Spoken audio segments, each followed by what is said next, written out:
Hello ladies and gentlemen, my name is Tony Arenas. I am your product specialist for this video, and today we're going to go over various of selection tools available to you in Photoshop.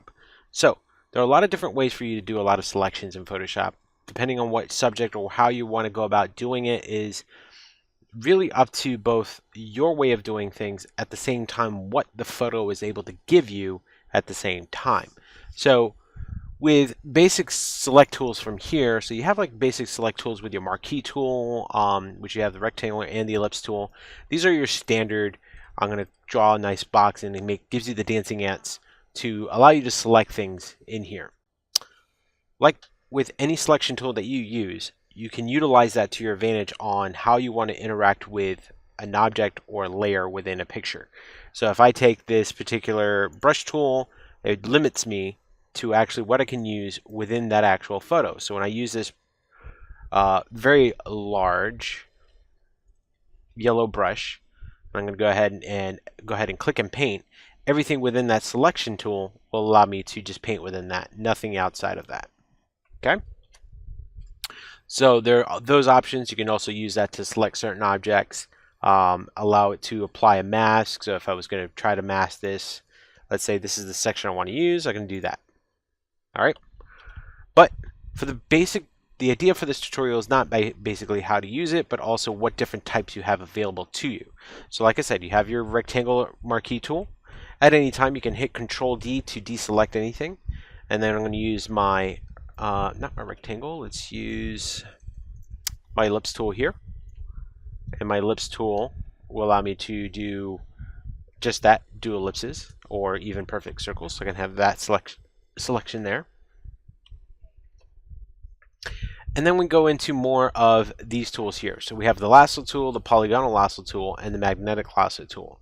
So the Lasso tool is more of like a freehand relating drawing, so I can easily just freehand my selection here. So I could say this is part of the clouds that I want to look into, and I could do that. That's my selection there. Or let's try a little bit of a different one. Let's try this one. I'm going to use the let's go with the Magnetic Lasso tool. So this one requires a little bit of finessing and understanding on how this works. So when I click and drag, it's going to try to connect to certain aspects of an actual picture.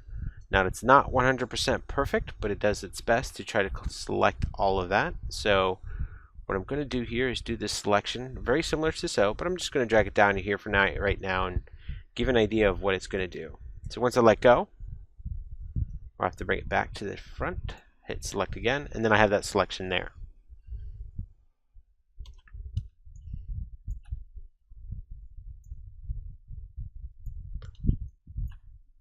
Now the Polygonal Lasso tool is a lot of clicking up to the point of where you need it. So this is more of I'm creating certain shapes and everything else.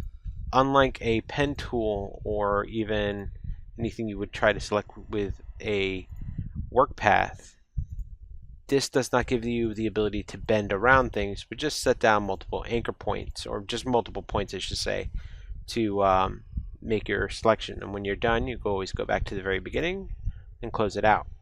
We also have the Magic Wand tool.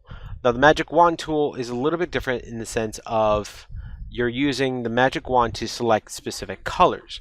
So if I wanted to say I want to select this background here, I can do that. And what it does is it takes an overall selection from the entire photo that has a matching point to those colored pixels. Now up here with this, you have the ability to create a sense of tolerance between the colors that you're working with. So the higher the tolerance, the more colors you're pulling out of. The lower the tolerance, the more strict it's going to be with selecting those colors. Another way of that is also using the selection up top and picking a color range. And in this case, I'm just going to pick the corners here. And by adding a little bit of fuzziness, I can add in those selections there. But that's for another video. Now, within the same vein, you have what they call a quick selection tool, which I find a lot easier to work with. In this case, I can actually select parts of the person's color and body and the shapes, and what it's going to do, it's going to select adjacent colors or shapes that I'm selecting all the way around. So this is going to select parts of the shapes that I'm working with within those color ranges that I'm using. So I can easily select that area there, and then with certain tools I can add in more as I go along. Initially, I think this is probably the easier way for me to do a lot of my selections, especially when I come into masking. You can do all of that very easily. And of course, with the 2019 version, you can easily always go to a select the subject, and this uses, of course, Adobe Sensei to do a lot of your selection, and then does its best to select the object throughout machine learning and everything else. I'm assuming this is going to get a lot better with AI more involved as we go. Now, there's going to be times where you're not going to be able to use that selection to do a lot of your abilities to select things.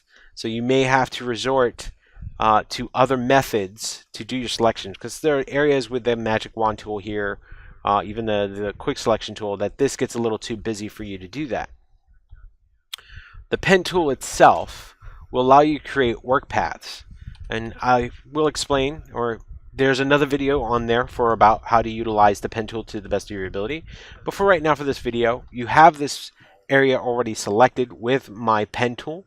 I will go to my work path area, and I will automatically right click and make selection.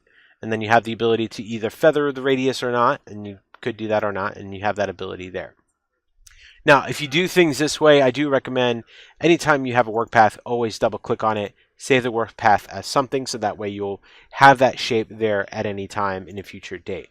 But now I have this selection here, and I can utilize that to the best of my ability by saying, I'm going to do hue and saturation, and then we're going to say colorize it, and then I can change the color of the car overall, or I could just change the hue and saturation depending on how I want the car to feel and so forth. So you have options there to work with your selections to get them through. All right. So this is just the basic overview of what different options you have with selecting. Again, it really does come down to the point of how you want to try to do your selections. How crisp do you want it to be? How easily do you want it to work with? You want it to work with your pictures. So you can utilize it to your best of your abilities, whether it be trying to mask something out, trying to change something with the color adjustments. Things like that will help out. I usually say use all of the tools up here with your selection tools, to your lassos, to even to your quick selection tools first.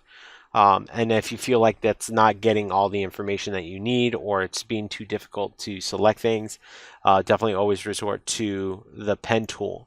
The pen tool is a little bit more time consuming than the other tools, but at least this way you'll be able to get it down to a science and work it out that way. Once again, my name is Tony Arenas, and this has been a basic overview on the selection tools in Photoshop.